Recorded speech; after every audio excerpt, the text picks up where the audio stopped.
ओम नमो भगवते वासुदेवाय। ओम नमो भगवते वासुदेवाय।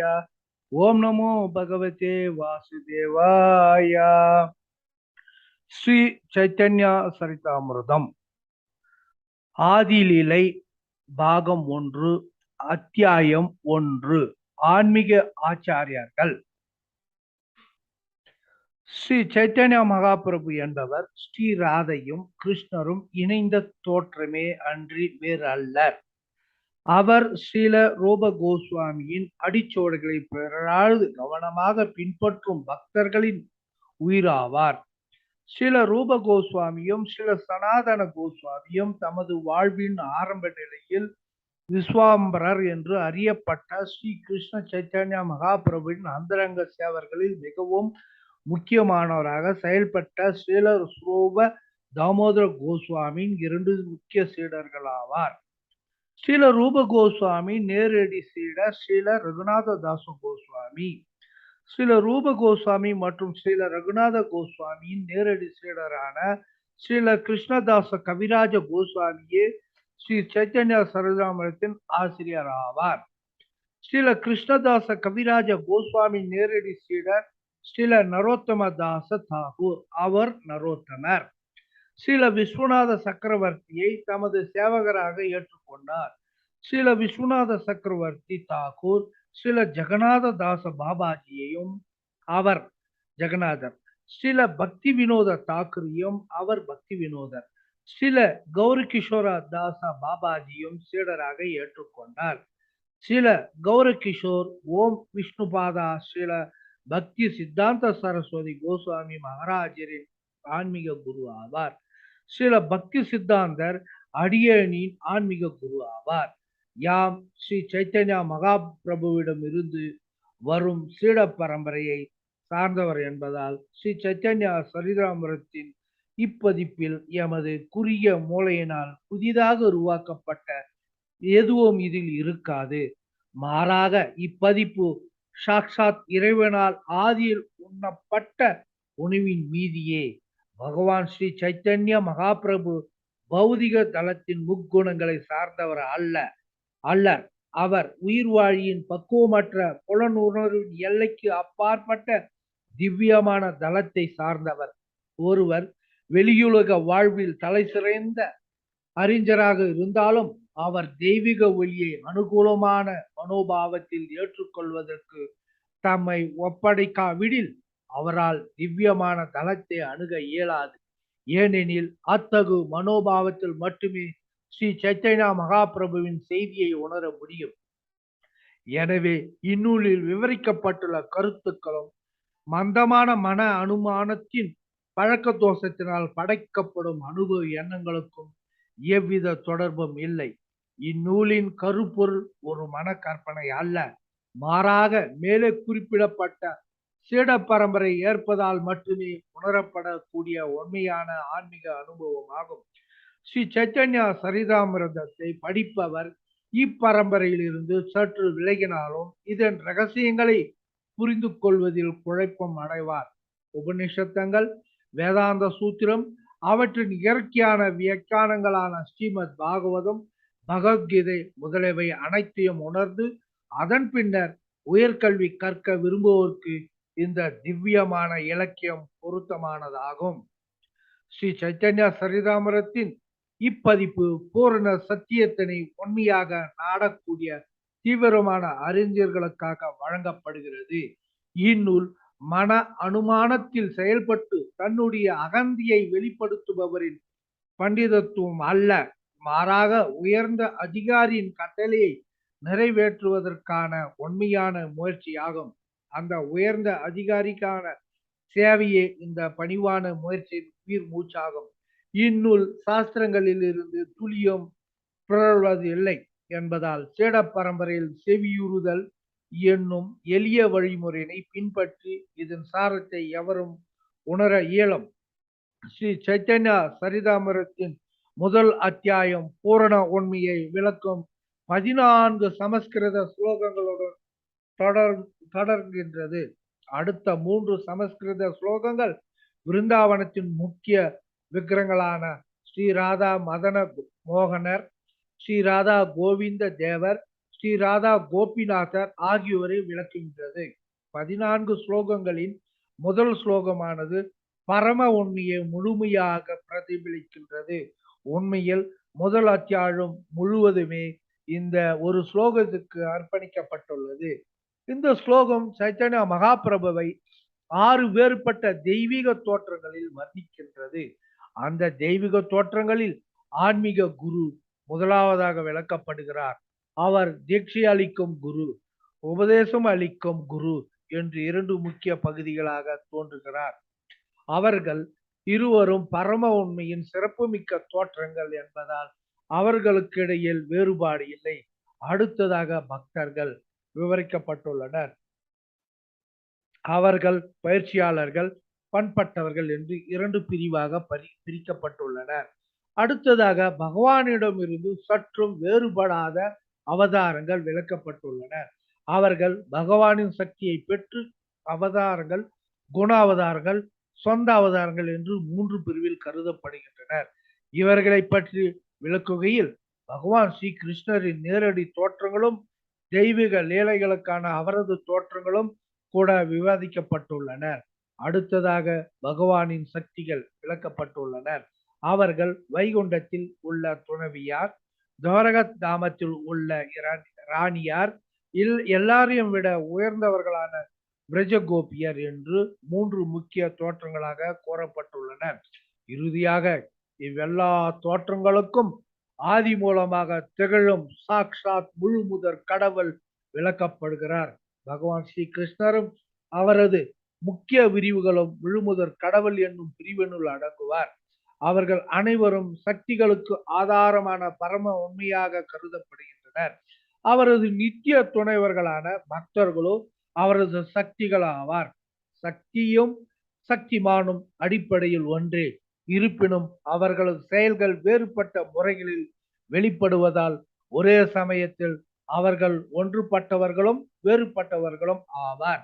இவ்வாறாக பரம உண்மை ஒன்றே என்ற போதிலும் பன்முகத்தன்மையுடன் தோன்றுகிறது. வேதாந்த சூத்திரத்தை பின்பற்றக்கூடிய இந்த தத்துவ உண்மை அசந்திய பேதபதே தத்துவம் அல்லது ஒரே சமயத்தில் ஒற்றுமையும் வேற்றுமையும் கொண்ட தத்துவம் எனப்படுகிறது.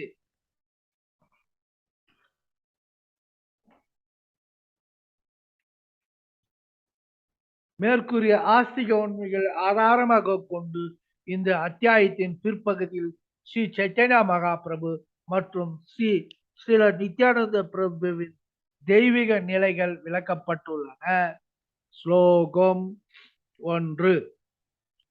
ஆன்மீக குருமார்கள் இறைவனின் பக்தர்கள், இறைவனின் அவதாரங்கள், இறைவனின் முக்கிய தோற்றங்கள், அவரது சக்திகள் மற்றும் சாக்ஷாத் முழு முதற் கடவுளான ஸ்ரீ கிருஷ்ண சைத்தன்யருக்கு நான் எனது மரியாதை கலந்த வந்தனங்களை தெரிவிக்கின்றேன்.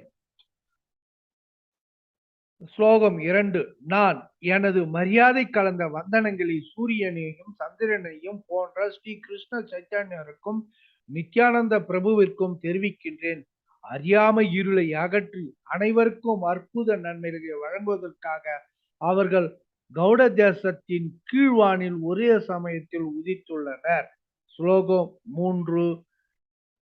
அருவ பிரம்மன் என்ற உபநிஷத்துகள் எதை வர்ணிக்கின்றனவோ அது அவரது உடலில் இருந்து வெளிவரும் ஒளியே. மேலும் அந்தராத்மியாக இருக்கும் பரமாத்மா அவரது ஓர் அம்ச விரிவே. பகவான் சைத்தன்யர் 6 ஐஸ்வர்யங்களும் பூரணமாக கொண்ட பரம புருஷ பகவானான சாக்ஷாத் கிருஷ்ணரே. அவரே பூரண உண்மை. அவரை விட உயர்ந்த அல்லது அவருக்கு சமமான வேறு உண்மை எதுவும் இல்லை. ஸ்லோகம் 4. ஸ்ரீமதி லட்சுமி தேவியின் மகனாக அறியப்படும் முழுமுதற் கடவுள் உங்களது இதய குகையில் திவ்யமாக நிலை பெறட்டும். உரிக்க தங்கத்தின் பிரகாசத்துடன் வேறு எந்த அவதாரமும் இதற்கு முன்பு வழங்காத பக்தி தொண்டின் மிக உயர்ந்த உறவாகிய உன்னதமான ஒளிமயமான மாதுரிய ரசத்தை வழங்குவதற்காக அவர் தமது காரணமற்ற கருணையால் கலியுகத்தில் தோன்றியுள்ளார். ஸ்லோகம் 5. ஸ்ரீ ராதைக்கும் ஸ்ரீ கிருஷ்ணருக்கும் இடையிலான காதல் உறவுகள் இறைவனின் அந்தரங்க சக்திகளில் ஒன்றான ஆனந்த சக்தியின் தெய்வீக தோற்றங்களாகும். ராதையும் கிருஷ்ணரும் ஒரே ஆத்மாக்கள் என்ற போதிலும் அவர்கள் தங்களை நிச்சயமாக பிரிந்து வைத்துள்ளனர். தற்போது இவ்விரு தெய்வீக ஆத்மாக்களும் ஸ்ரீ கிருஷ்ண சைத்தன்யரின் வடிவில் மீண்டும் இணைந்துள்ளனர். அவர் சாக்ஷாத் கிருஷ்ணரே என்ற போதிலும் ஸ்ரீமதி ராதாராணியின் மனோபாவத்தையும் மேனி நிறத்தையும் ஏற்று தோன்றியுள்ளார். அவரை நான் வணங்குகிறேன். ஸ்லோகம் 6. ராதாராணியின் அன்பு மகிமையை அறிந்து கொள்ளவும் அவளது அன்பினால் அவள் மட்டுமே அனுபவிக்கக்கூடிய தம்முடைய அற்புதமான குணங்களை புரிந்து கொள்ளவும் தமது அன்பின் இனிமையை உணர்வதால் அவள் அடையக்கூடிய ஆனந்தத்தை புரிந்து கொள்ளவும் விரும்பிய முழுமுதற் கடவுளான ஹரி அவளது மனோபாவங்களை முழுமையாக தாங்கி கடலில் இருந்து நிலா தோன்றுவது போல் ஸ்ரீமதி லட்சி தேவியின் கருவில் இருந்து தோன்றினார். ஸ்லோகம் 7. ஸ்ரீ நித்யானந்த ராமர் எப்போதும் எனது நினைவில் நிற்பாராக. சங்கர்ஷ்ணர் சேஷனாகும் காரணக்கடலிலும் கர்ப்பக்கடலிலும் பார்க்கடலிலும் பள்ளி கொண்டுள்ள விஷ்ணுக்கள் ஆகிய அனைவரும் அவரது அம்சங்களின் அம்சங்களுமே ஆவார். ஸ்லோகம் 8. வாசுதேவர் சங்கர்ஷ்ணர் பிரத்யும்னர் அனிருத்தர் ஆகிய 4வரை கொண்ட சதுர்வியூகத்தின் மத்தியில் சங்கர்ஷனாக அறியப்படும் ஸ்ரீ நித்யானந்த ராமரின் தாமரை திருவடிகளில் நான் சரணடைகிறேன். அவர் பூரண ஐஸ்வரங்களுடன் பௌதிக படைப்பிற்கு அப்பால் உள்ள வைகுண்ட லோகத்தில் வீற்றுள்ளார். ஸ்லோகம் 9. காரணக்கடலின் மத்தியில் சயனித்திருப்பவரும் ஆதி புருஷரும் மாயா சக்தியின் எஜமானரும் எண்ணிலடங்கா பிரபஞ்சங்களின் புகலிடமான காரணோதாக சாயி விஷ்ணு எவருடைய ஓர் அம்சமாக உள்ளாரோ அந்த ஸ்ரீ நித்யானந்த ராமரின் திருப்பாதங்களில் நான் எனது முழு வந்தனங்களை தெரிவிக்கின்றேன். ஸ்லோகம் 10. கர்ப்போதக சாயி விஷ்ணுவை தமது அம்சத்தின் அம்சமாக கொண்ட ஸ்ரீ நித்யானந்த ராமரின் திருப்பாதங்களில் நான் எனது முழு வந்தனங்களை தெரிவிக்கின்றேன். கர்ப்போதக சாயி விஷ்ணுவின் நாபியிலிருந்து முளைத்த தாமரையை பிரபஞ்ச படைப்பாளியான பிரம்மாவின் பிறப்பிடமாகும். அத்தாமரையின் தண்டானது கிரகங்கள் அனைத்திற்கும் உறவிடமாக உள்ளது. ஸ்லோகம் 11. பார்க்கடலில் பள்ளி கொண்டுள்ள விஷ்ணுவை தமது அம்சத்தின் அம்சமாக கொண்ட ஸ்ரீ நித்யானந்த ராமரின் திருப்பாதங்களில் நான் எனது பணிவான வணக்கங்களை சமர்ப்பிக்கின்றேன். அந்த சிரோதக சாயி விஷ்ணு அனைத்து உயிர்வாழிகளின் பரமாத்மாவாகவும் அனைத்து பிரபஞ்சங்களை பராமரிப்பவராகவும் உள்ளார். அவரை தொடர்ந்து மற்றும் ஒரு அம்சமே சேஷன் ஆகமாவார். ஸ்லோகம் 12. பௌதிக பிரபஞ்சத்தை மாயின் மூலமாக படைப்பதை தமது முக்கிய பணியாக கொண்டுள்ள மகாவிஷ்ணுவின் அவதாரமே பகவான் அத்வைத ஆச்சாரியார். ஸ்லோகம் 13. அவர் முழுமுதற் கடவுள் ஹரியிடம் இருந்து வேறுபடாதவர் என்பதால் அத்வைதவர் என்றும் பக்தி தொண்டை பரப்புபவர் என்பதால் ஆச்சாரியர் என்றும் அழைக்கப்படுகிறார். அவர் முழுமுதற் கடவுளும் பக்த அவதாரமாவார். எனவே நான் அவரிடம் தஞ்சம் அடைகிறேன். ஸ்லோகம் 14. பக்த ரூபம், பக்த ஸ்வரூபம், பக்த அவதாரம், பக்தன் மற்றும் பக்த சக்தி எனப்படும் தமது தோற்றங்களில் இருந்து வேறுபடாதவரான முழுமுதற் கடவுள் கிருஷ்ணருக்கு நான் எனது வணக்கங்களை சமர்ப்பிக்கின்றேன். ஸ்லோகம் 15. கருணியே வடிவான ராதைக்கும் மதன மோகனருக்கும் எல்லா புகழும் உரித்தாகட்டும். நான் ஒரு முடவன், மந்த புத்தி உடையவன். இருப்பினும் அவர்களே என்னை வழி நடத்துபவர்கள். அவர்களது தாமரை திருவடிகளே எனக்கு அனைத்துமாகும். ஸ்லோகம் 16. விருந்தாவனத்தில் உள்ள ரத்தின கோயிலில் கற்பக மரத்தடியில் ஒளிமயமான சிம்மாசனத்தில் வீற்றுள்ளவர்களும் மிகவும் அந்தரக சேவர்களால் சேவை செய்யப்படுபவர்களுமான ஸ்ரீ ஸ்ரீ ராதா கோவிந்தருக்கு நான் எனது பணிவான வணக்கங்களை அர்ப்பணிக்கின்றேன். ஸ்லோகம் 17. மிகவும் இனிமையான ராச நடனத்தினை யமுனை கரையில் உள்ள வம்சி வடத்தில் ஆரம்பித்தவரும் தமது குழலோசையினால் எல்லா கோபியர்களும் கவரக்கூடியவருமான ஸ்ரீல கோபிநாதர் நம்மீது கருணை கொள்வதாகட்டும்.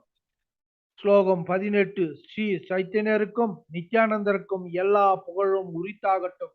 அத்வைத ஆச்சாரியருக்கு எல்லா புகழும் உரித்தாகட்டும். ஸ்ரீ கௌர பக்தர்கள் அனைவருக்கும் எல்லா புகழும் உரித்தாகட்டும். ஸ்லோகம் 19.